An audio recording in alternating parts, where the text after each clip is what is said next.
Bismillahirrahmanirrahim. Assalamualaikum warahmatullahi ta'ala wabarakatuh. Alhamdulillahi rabbil alamin. Wabihi nasta'inu ala umuri dunya waddin. Wassalatu wassalamu ala habibina Muhammadin Sayyidil anbiya'i wal mursalin. Wa ala alihi wa sahbihi ajma'in. Subhanaka la ilma lana illa ma'allamtana. Innaka antal alimul hakim. Hasbunallah wa ni'mal wakil. Ni'mal maula wa ni'mal nasir.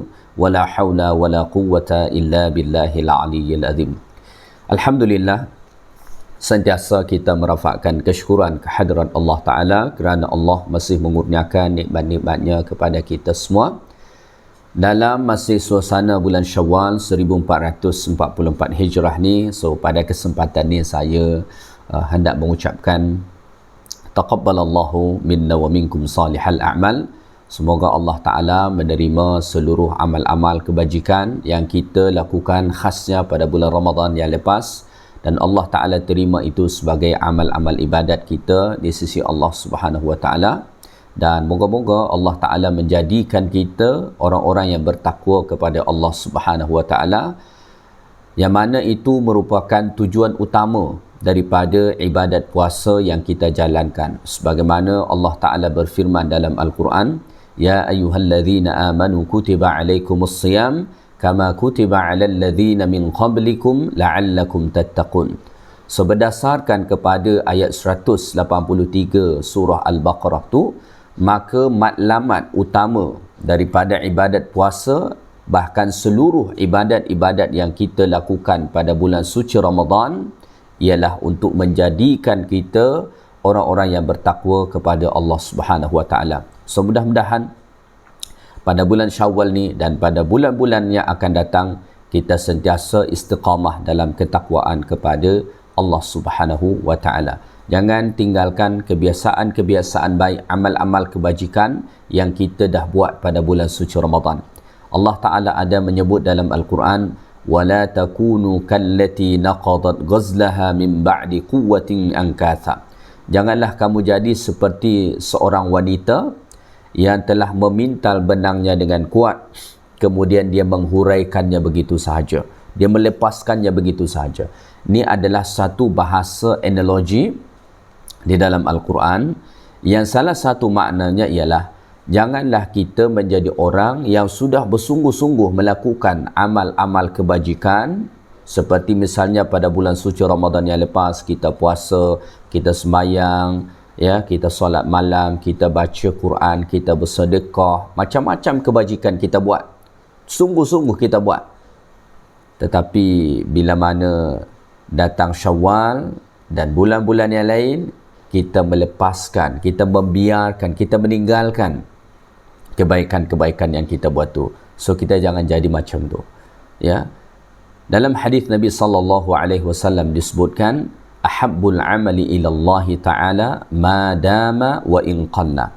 Amalan yang paling disukai Allah Ta'ala tu ialah amalan yang dilakukan secara berterusan, walaupun mungkin amalan tu taklah banyak, ya, mungkin amalan dia tak adalah banyak, zikir dia tak banyak, amal-amal kebajikan dia tak banyak, tetapi dia lakukan secara berterusan.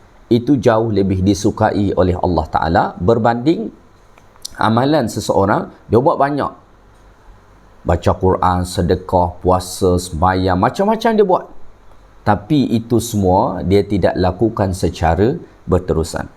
Maka ada satu ungkapan menyatakan, janganlah engkau menjadi hamba Ramadan, tetapi jadilah engkau hamba Allah. Maksudnya apa? Orang yang hanya beribadat pada bulan suci Ramadan, maka mereka adalah hamba Ramadan. Tetapi mereka yang sedar bahawa dia adalah hamba Allah Ta'ala, maka dia akan beribadat kepada Allah Ta'ala pada bulan Ramadan dan juga pada bulan-bulan yang lain selain daripada bulan suci Ramadan. So taqabbalallahu minna wa minkum salihal a'mal. Moga-moga Allah Ta'ala menerima seluruh amal-amal kebajikan yang kita buat pada bulan suci Ramadan yang lepas, dan mudah-mudahan kita sentiasa istiqamah dalam amal-amal kebajikan yang kita lakukan. Baik, tuan-tuan dan puan-puan, muslimin dan muslimat yang dikasihi lagi dirahmati Allah Ta'ala sekalian. Pada kuliah yang lepas, kita dah sampai kepada surah Al-Hasyr ayat 7. So, pada hari ini insya-Allah kita sambung kuliah tafsir dan tadabbur Al-Quran bermula ayat 8 surah Al-Hasyr dan ayat-ayat seterusnya nanti insya-Allah Ta'ala. Baik, Allah Subhanahu wa Ta'ala berfirman, A'udzu billahi minasy syaithanir rajim. للفقراء المهاجرين الذين أخرجوا من ديارهم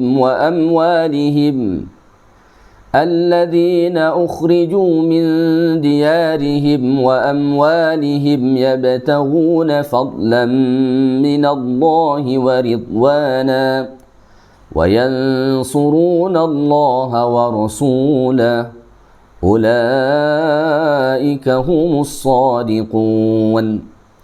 Yang bermaksud pemberian itu hendaklah diuntukkan kepada orang-orang fakir yang berhijrah, yang telah diusir keluar daripada kampung halamannya dan harta bendanya kerana berpegang teguh kepada ajaran Islam, untuk mencari limpah kurnia Allah dan keridhaannya, serta menolong agama Allah dan Rasulnya.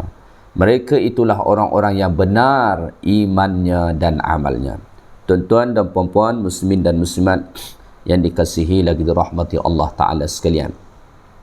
Ayat 8 surah Al-Hasyr ini ialah sambungan kepada ayat sebelum ni yang membicarakan tentang pembahagian harta fi'h. Ya, saya ulang mungkin sedikit. Jadi harta fi'h ini adalah harta rampasan daripada orang-orang kafir.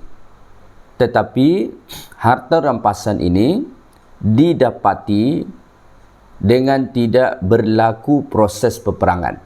Sebagaimana telah kita bincangkan pada kuliah yang lepas, dalam surah Al-Hasyr ni Allah Ta'ala menceritakan bagaimana pengusiran kali pertama terhadap orang-orang Yahudi Bani Nadir daripada Madinah pada masa dahulu.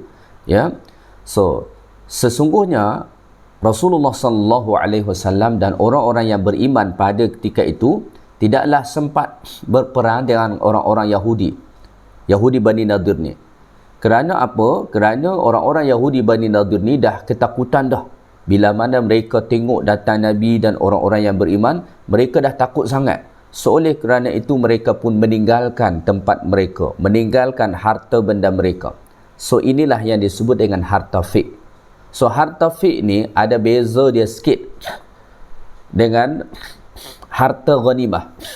Kalau harta ghanimah itu harta rampasan perang yang didapatkan oleh orang-orang beriman selepas berlakunya peperangan ataupun pertempuran antara kumpulan kaum muslimin dengan orang-orang kafir, kemudian dimenangkan oleh orang-orang muslim, maka harta peninggalan orang kafir ni disebutlah dia ghanimah. Manakala harta fi'h tadi tidak sempat berlaku peperangan, kafir ni, musuh ni, dia terus pergi melarikan diri, tinggal harta, maka harta itu disebutlah sebagai harta fi'h. Pada ayat sebelum ni, pada ayat 7, Allah Ta'ala telah pun menjelaskan macam mana pembahagian harta fi'h itu, siapa sahaja yang dapat. Pada ayat 8 ni Allah Ta'ala memperincikan lagi. Kata Allah Ta'ala, lilfuqara'il muhajirin wa kadzalika yu'ta minal mal alladhi afa'ahu Allahu ala rasulihi al-fuqara' al-muhajirun.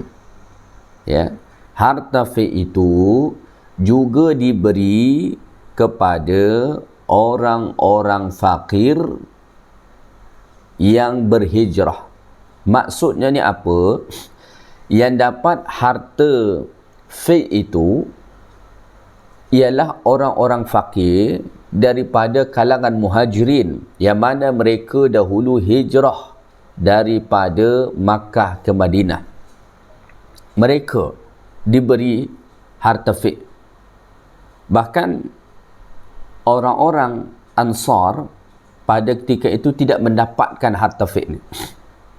Yang dapat hanya orang-orang muhajirin sahaja.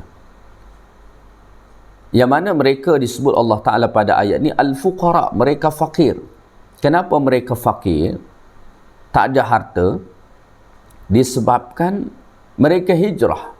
Lil fuqara'i al-muhajirin. Bagi orang-orang fakir yang hijrah daripada Makkah ke Madinah. Mereka hijrah daripada Makkah ke Madinah, meninggalkan rumah mereka, meninggalkan harta benda mereka, meninggalkan usaha mereka, meninggalkan segala apapun yang mereka miliki. Mereka hijrah ke Madinah semata-mata untuk agama Allah Subhanahu wa taala. So, oleh kerana itu mereka kemudian diprioritikan oleh Allah Subhanahu wa taala untuk mendapatkan harta fi'h ni. Maka pada ayat 8 ni, selain menjelaskan bahawa orang-orang muhajirin yang fakir mendapatkan bahagian harta fi'h, ayat 8 ni juga menjelaskan tentang bagaimana keutamaan orang-orang muhajirin. Bahkan Al-Imam As-Sa'di rahimahullahu ta'ala, ketika mana beliau mentafsirkan ayat 8 dan juga ayat 9 surah Al-Hasyr ni, beliau menyatakan bahawa orang-orang muhajirin itu lebih utama berbanding daripada orang-orang Ansar. Kenapa? Pertama, kerana orang-orang muhajirin ini ada satu amalan yang mereka lakukan yang tak dilakukan orang Ansar. Apa dia? Hijrah. Mereka hijrah. Orang Ansar tak ada hijrah. Yang kedua, orang muhajirin ni lebih utama, kata Al-Imam As-Sa'di rahimahullah, kalau kita lihat ayat 8 dan ayat 9, Allah Ta'ala terlebih dahulu menyebutkan Al-Muhajirin, orang-orang yang hijrah, ya, berbanding Al-Ansar, berbanding orang-orang Ansar. So Allah Ta'ala sebutkan mereka lebih dahulu berbanding orang Ansar, menunjukkan bahawa orang-orang muhajirin ini lebih utama daripada orang-orang Ansar, kata Al-Imam As-Sa'di rahimahullahu ta'ala alaih. Ya. So pada ayat ni Allah Ta'ala sebut bahawa yang mendapatkan harta fi' itu adalah al-fuqara'il muhajirin. Mereka orang-orang fakir daripada kalangan sahabat-sahabat yang hijrah daripada Makkah ke Madinah. Bagaimana mereka, kata Allah Ta'ala, alladzina ukhriju min diyarihim wa amwalihim, yang mana mereka telah pun dikeluarkan, mereka telah diusir dari kampung halamannya dan harta benda mereka. Sahabat-sahabat muhajirin ni, mereka diseksa oleh orang-orang kufar Makkah pada masa dahulu. Alladzina tarrahum kuffaru Makkah, yang mana orang-orang kafir Makkah dahulu menyeksa mereka, ilal khuruji min diyarihim, untuk keluar meninggalkan kampung halaman mereka, tanah kelahiran mereka, wa amwalihim, begitu juga harta benda mereka. So apabila sahabat-sahabat muhajirin ni hijrah, mereka meninggalkan kampung halaman, tanah air, tanah kelahiran dan juga harta benda mereka. Inilah salah satu kehebatan daripada sahabat-sahabat muhajirin. Mereka lebih mengutamakan agama Allah Subhanahu wa taala berbanding kampung halaman, berbanding tanah kelahiran, berbanding harta benda yang mereka miliki. Inilah salah satu bukti betapa sempurnanya iman kaum muhajirin. Maka disebut di dalam satu hadis Nabi sallallahu alaihi wasallam, salathum man kunna fihi wajada halawatal iman. Ada 3 golongan yang boleh merasai betapa lazat, betapa nikmatnya keimanan itu. Salah satunya ialah ayyakunallah wa rasuluhu ahabba ilaihi mimma suwahuma. Dia lebih mencintai Allah dan Rasulnya berbanding selain daripada itu. Orang muhajirin, sahabat-sahabat muhajirin, mereka boleh merasai betapa lazat, betapa manisnya, betapa nikmatnya iman itu Kerana mereka ini adalah golongan yang lebih mengutamakan Allah dan Rasulnya berbanding segala-galanya. Tanah kelahiran itu melekat di dalam hati setiap orang. Kampung halaman itu melekat di dalam hati setiap orang. Sejauh mana pun dia pergi melangkah, sejauh mana pun dia pergi meninggalkan kampung halamannya, tetapi kampung halaman, tanah kelahiran sentiasa dirindui dan akan dikunjungi. Kenapa? Begitu cinta. Begitu juga dengan harta benda yang dicari dengan penuh kepenatan, berpeluh di tengah-tengah terik panas matahari, maka selalunya disayang orang. Tetapi bagi kaum muhajirin, Allah dan Rasulnya adalah lebih utama daripada itu semua. Oleh kerana itulah mereka sanggup meninggalkan tanah kelahiran mereka. Mereka sanggup meninggalkan seluruh harta benda mereka hanya untuk Allah Subhanahu wa taala.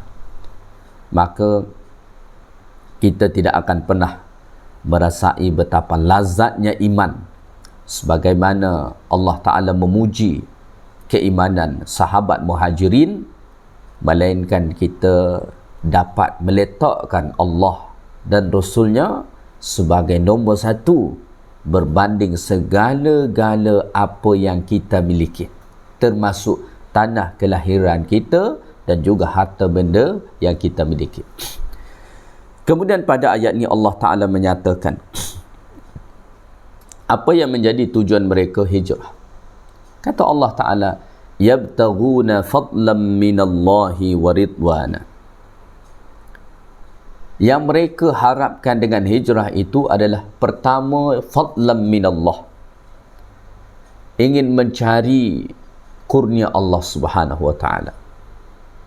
Nak dapat kurnia Allah. Kurnia Allah Taala ni boleh berbentuk rezeki, itu yang nak mereka dapatkan, atau boleh ingin mendapatkan kurnia keutamaan daripada Allah Taala, atau boleh juga kerana ingin mendapatkan pahala daripada Allah Subhanahu wa taala. So ini yang menjadi motivasi mereka. Yabtaghuna fadlan minallah.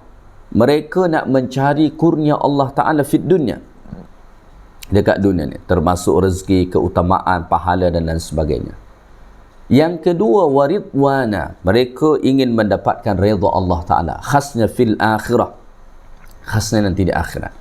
So ini yang menjadi purpose mereka. Ini yang menjadi tujuan mereka. Para sahabat Nabi sallallahu alaihi wasallam, kaum muhajirin, mereka hijrah meninggalkan itu semua bukan kerana nak mencari dunia, bukan kerana nak mencari kemewahan, bukan kerana ingin pindah ke negeri yang lebih kaya, ke negeri yang lebih banyak pekerjaan, ke negeri yang lebih menjanjikan kesejahteraan kepada mereka. Tidak. Mereka pergi ikhlas, nak dapatkan kurnia Allah Ta'ala di dunia, waridwan fil akhirah, dan nak dapatkan redha Allah Ta'ala dekat akhirat. Itulah yang menjadi tujuan sahabat muhajirin. Hendaknya ini juga menjadi satu contoh kepada kita, supaya sentiasa ikhlas dalam melakukan amal-amal ibadat kita, yang membuktikan bahawa kita ini adalah orang-orang yang benar-benar beriman kepada Allah. Ialah keikhlasan dalam setiap amal kebajikan yang kita lakukan.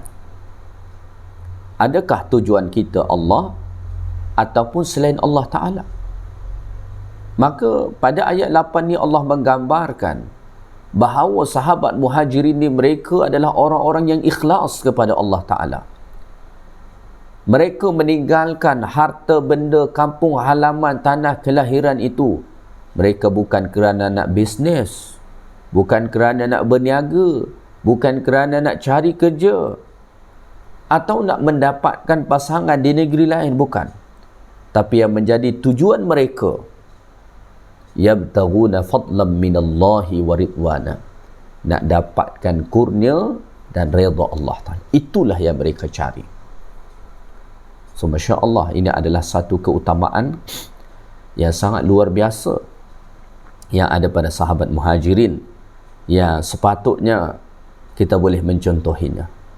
Mereka mengorbankan pengorbanan yang begitu besar kerana semata-mata nak cari kurnia dan redha Allah Subhanahu wa taala. Kemudian tujuan mereka yang kedua, kata Allah Taala, wa yansurunallaha wa rasulah. Mereka ni nak menolong Allah Taala dan Rasul. Ini motivasi mereka yang kedua. Wa yansurunallaha wa rasulah. Mereka nak menolong Allah Taala dan Rasulnya. Nak menolong perjuangan agama Allah. Nak menolong menghidupkan syariat Allah. Satu tujuan yang amat sangat mulia yang ada pada diri sahabat-sahabat Muhajirin. Kalau kita melihat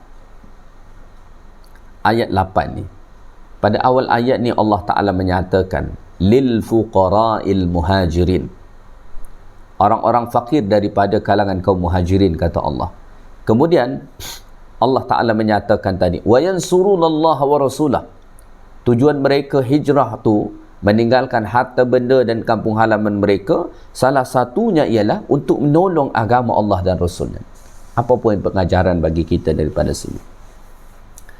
Walaupun mereka fakir, walaupun mereka hijrah, meninggalkan tanah kelahiran dan harta benda yang mereka miliki, illa annahum ijtahadu liyansurullaha wa rasulah, melainkan mereka bersungguh-sungguh untuk menolong agama Allah dan Rasulnya. So ini kita ambil pengajaran. Nak tolong agama Allah Ta'ala ni, tak semestinya kita mempunyai harta yang banyak. Nak tolong agama Allah Ta'ala ni, tak semestinya kita mempunyai kekuatan yang besar. Nak tolong agama Allah Ta'ala ni, tak semestinya kita mempunyai pekerjaan yang hebat. Tidak.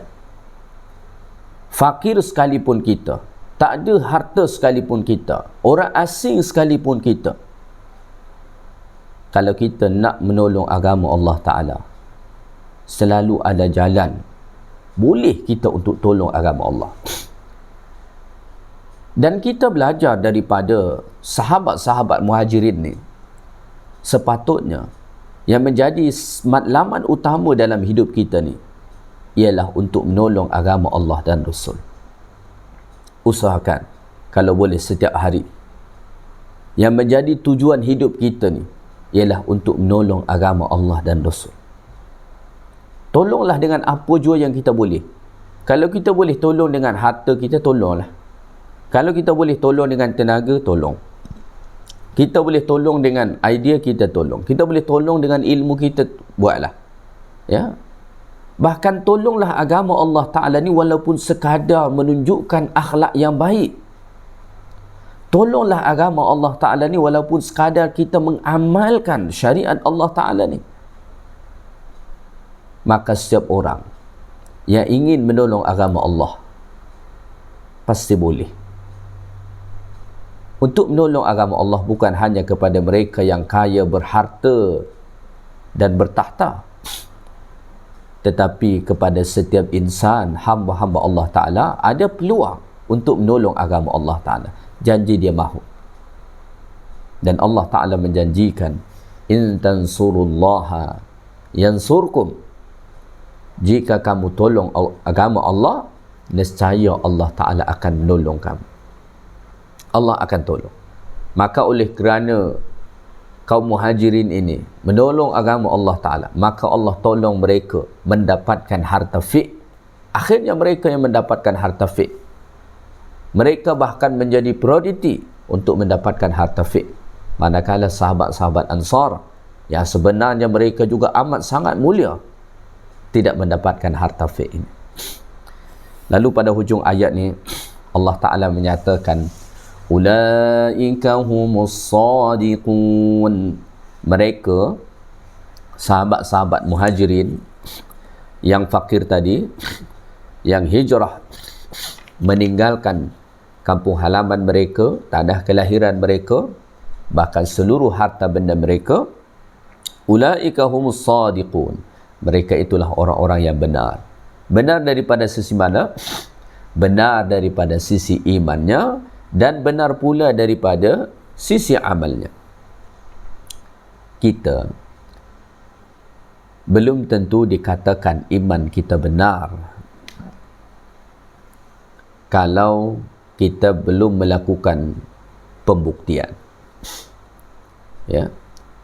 Sekadar menyatakan dengan lisan bahawa kita beriman, sesungguhnya itu belum dapat membenarkan bahawa kita betul-betul beriman. Bukankah dahulu orang-orang munafik pun mengaku bahawa mereka orang-orang beriman? Allah mengatakan di dalam Al-Quran, wa idza qila lahum aminu qalu amanna. Kalau dikatakan kepada orang-orang munafik tu, berimanlah kamu, mereka kata kami dah beriman dah. Tapi adakah iman mereka itu benar? Jawapannya tidak. So, oleh kerana itu, supaya iman seseorang benar, amal seseorang itu dikatakan benar apabila dia dapat membuktikan dengan melakukan amal-amal, bahkan mungkin itu merupakan amal-amal yang berat untuk dilakukan. Sebagaimana yang dilakukan para sahabat muhajirin pada masa dahulu. Mereka sanggup meninggalkan tanah kelahiran mereka. Mereka sanggup meninggalkan seluruh harta benda yang mereka miliki. Mereka hijrah meninggalkan Makkah menuju Madinah.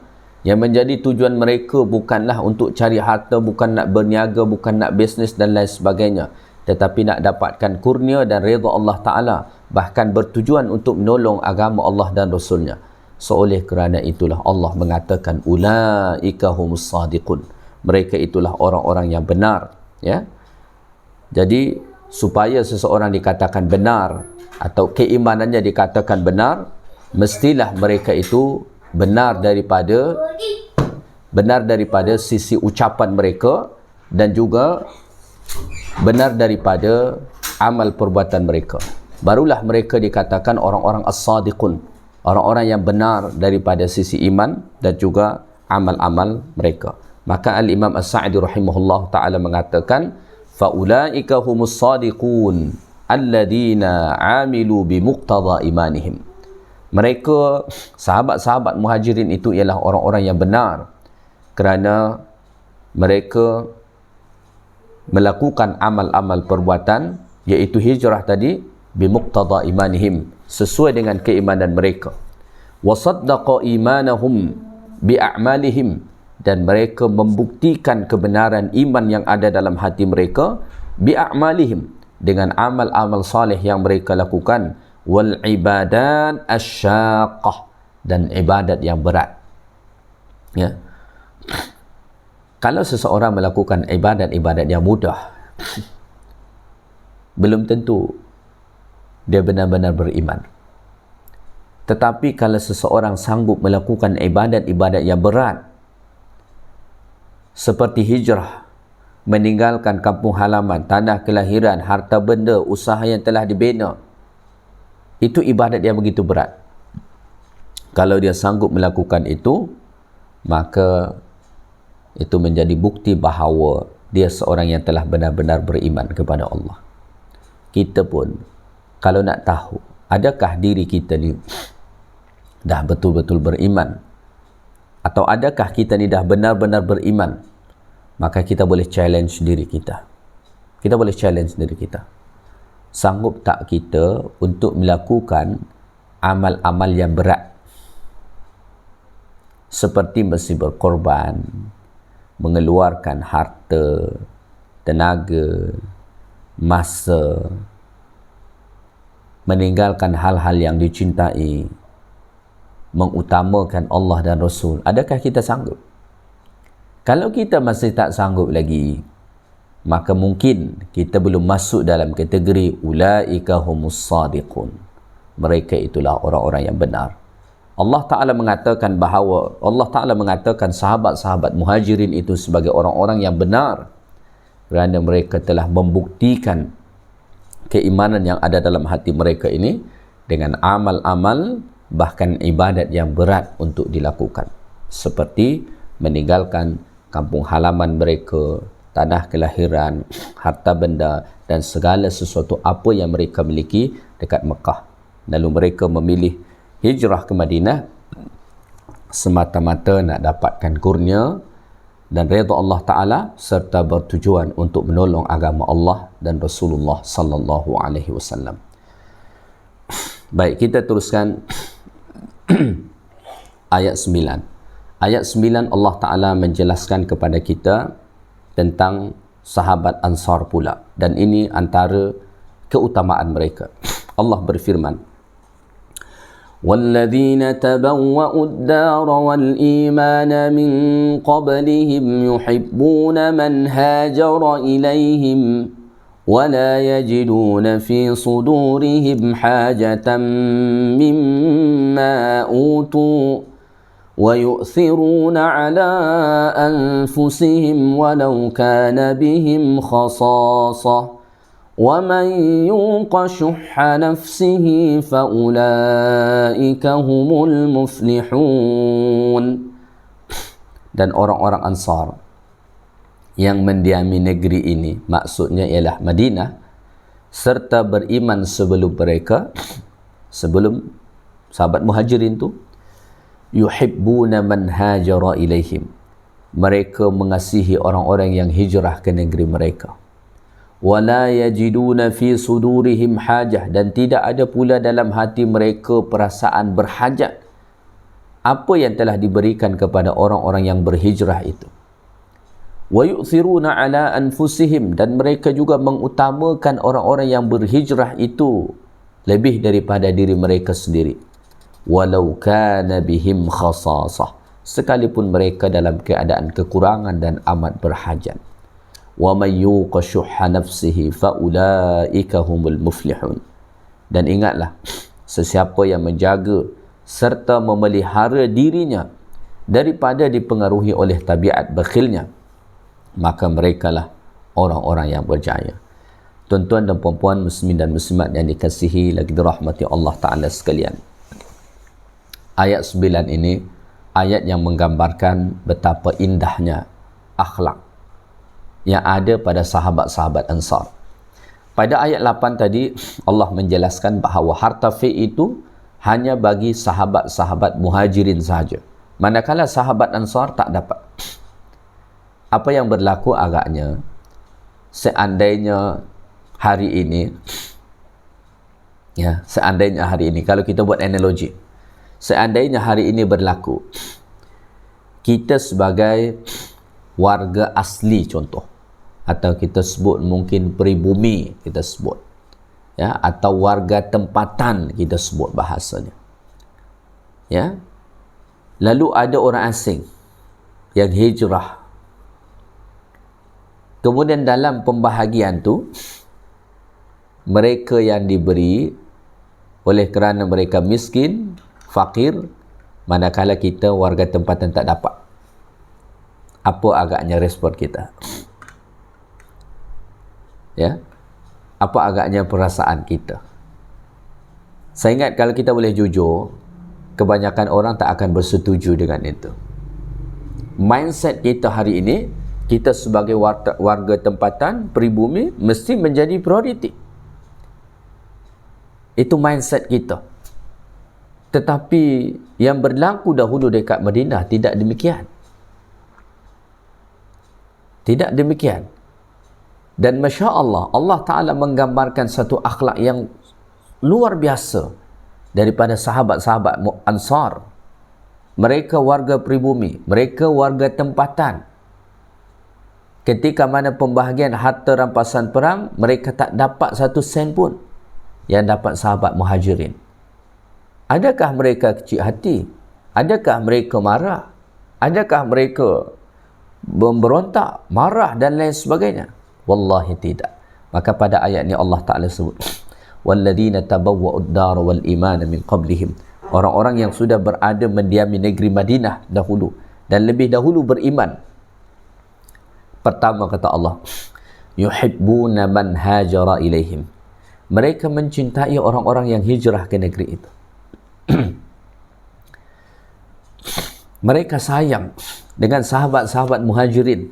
Mereka cinta. Apa yang membuat mereka cinta? Kerana kesamaan iman. Dahulu sahabat Ansar ini pun yang terdiri daripada suku Aus dan Khazraj, sesama mereka pun dahulu bergaduh. Apa yang mempersatukan mereka? Islam.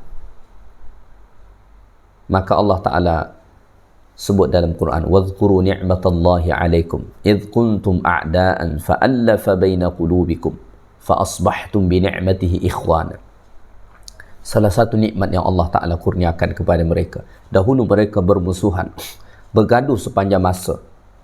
Tetapi mereka dipersatukan, dipersaudarakan oleh Islam itu sendiri.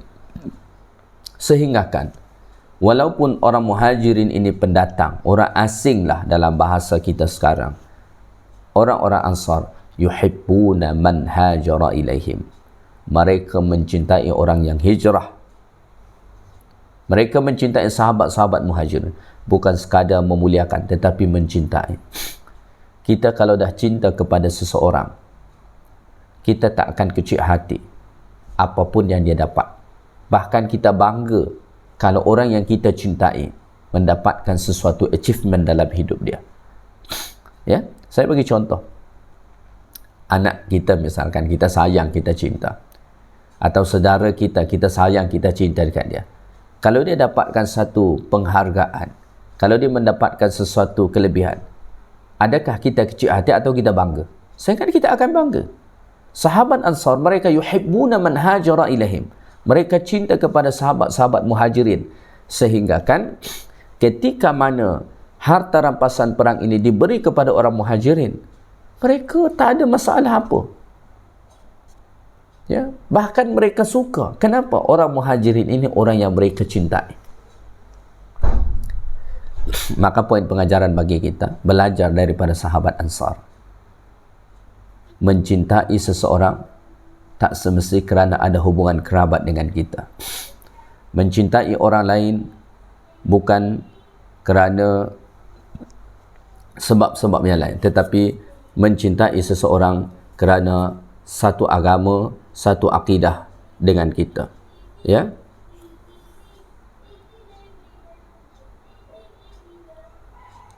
So, oleh kerana itu, ini satu kelebihan daripada sahabat-sahabat muhajir, sahabat-sahabat Ansar.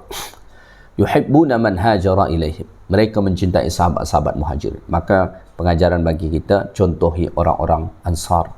Cintai sesama kaum muslimin. Nabi SAW bersabda, la yu'minu ahadukum hatta yuhibba li akhihi ma yuhibbu li nafsihi. Tidak dikatakan seseorang di antara kamu beriman sehingga akan sanggup mencintai saudaranya sebagaimana mencintai dirinya sendiri. Ya, kita mencintai orang lain sesama muslim kerana akidah yang sama. Bukan kerana negeri yang sama, bahasa yang sama, warna kulit yang sama, tetapi kerana akidah yang sama. Kemudian yang kedua kata Allah, wala yajiduna fi sudurihim hajatan mimma utu. Tak ada sedikit pun kedengkian dalam hati mereka. Kecil hati, tak puas hati. Tak ada sedikit pun itu dalam hati mereka terhadap apa yang diberi kepada sahabat-sahabat muhajirin tadi. Ini sungguh kelebihan yang luar biasa. Sungguh satu kelebihan yang luar biasa. Kita adik-beradik sahaja. Adik-beradik. Kalau mak kita bagi kepada salah seorang, yang lain tak dibagi. Yang tak dapat ni, selalunya kecil hati. Ni pula, mereka tuan rumah, pemilik tanah, warga tempatan, yang dapat orang pendatang. Mereka tak kecil hati. Tak ada sedikit pun kedengkian dalam hati mereka. Kenapa? Cinta mereka lebih besar daripada itu. Ya? Wa yu'thiruna ala anfusihim. Mereka dapat melebihkan, mengutamakan orang lain berbanding diri mereka sendiri. Mereka sanggup menempatkan kaum muhajirin sebagai orang yang paling utama untuk mendapatkan itu berbanding diri mereka sendiri. Adakah kerana sahabat Ansar ni kaya? Tak. Allah mengatakan walau kana bihim khasasah. Walaupun sebenarnya mereka ini berhajat dengan itu, bahkan sangat berhajat. Sahabat Ansar ni bukan kerana kaya mereka, tetapi Masya Allah ada satu akhlak yang luar biasa. Al-ithar. Mengutamakan orang lain dalam bab dunia. Inilah ketinggian maqam sahabat-sahabat Ansar. Maka kalau Allah Ta'ala puji mereka di dalam Al-Quran, Allah nyatakan mereka sebagai ahli syurga, Masya Allah, memang amat sangat layak. Jauh berbeza dengan kita. Lalu pada hujung ayat ni Allah Ta'ala memuji lagi secara tidak langsung. وَمَنْ يُوقَ شُحَّ نَفْسِهِ فَأُولَٰئِكَ هُمُ الْمُفْلِحُونَ. Sesiapa yang menjaga serta memelihara dirinya daripada dipengaruhi tabiat bakhilnya, sahabat Ansar ni selamat daripada ini. Mereka tidak bakhil. Asyuh ini, sebagian ulama menyatakan, ini berkeinginan sangat untuk mendapatkan apa yang ada pada orang lain. Ya. Kalau bakhil, dia tidak mahu memberi. Jadi antara beza syuh dengan bakhil, kalau bakhil dia tak mahu memberi. Kalau syuh ni, ya, kalau syuh ni, dia ingin sangat mendapatkan apa yang ada pada orang. Kedua-dua ini adalah sifat yang sangat buruk. Tetapi kata Allah, وَمَنْ يُوقَ شُحَّ نَفْسِهِ, siapa yang dapat membebaskan ini daripada diri, sifat bakhil, sifat menginginkan untuk mendapatkan apa yang ada pada orang, فَأُولَٰئِكَ هُمُ الْمُفْلِحُونَ, mereka itulah orang-orang yang berjaya di dunia dan di akhirat. Dan Masya Allah, itu semua ada pada sahabat Ansar.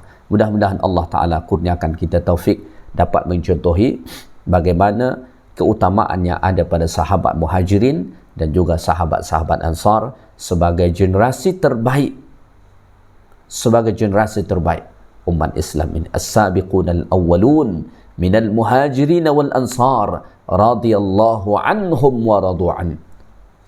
Orang-orang yang beriman yang paling dahulu daripada muhajirin dan ansar, Allah redha dengan mereka dan mereka juga redha dengan Allah. Mudah-mudahan kita dapat mencontohi mereka.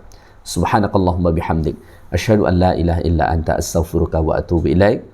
Wa sallallahu wa sallama ala nabiyyina Muhammad walhamdulillahi rabbil alamin. Assalamualaikum warahmatullahi taala wabarakatuh.